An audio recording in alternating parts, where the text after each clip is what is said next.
Asmara Ayu Ting Ting diramal Hart Gumai, bakal berjodoh dengan politisi. Ayu Ting Ting diramal akan mendapatkan jodoh di tahun 2025 oleh Hart Gumai. Diketahui, Ayu Ting Ting sudah gagal menikah untuk kedua kalinya. Namun, Hart Gumai menuturkan bahwa Ayu Ting Ting akan mendapatkan tipe pria idamannya di tahun depan. Tahun depan, tahun 2025, Ayu Ting Ting bakal ketemu kos sama laki-laki. Terkait jodoh, ujar Hart Gumai dikutip dari laman YouTube Rumpi No Secret, Minggu, tanggal 7 Juli tahun 2024.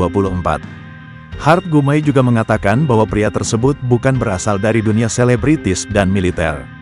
Walau sebelumnya, calon suami Ayu Ting Ting yang pertama, Aditya Yusman merupakan seorang pengusaha. Sementara Letu Vardana yang mempunyai latar belakang militer.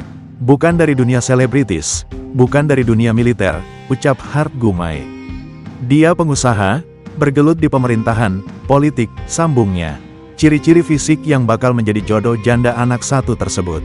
Besar, tinggi 175 cm, rambut cepak tipis, gemuk, pipi cabi, alis tebal dan berwibawa, pungkasnya.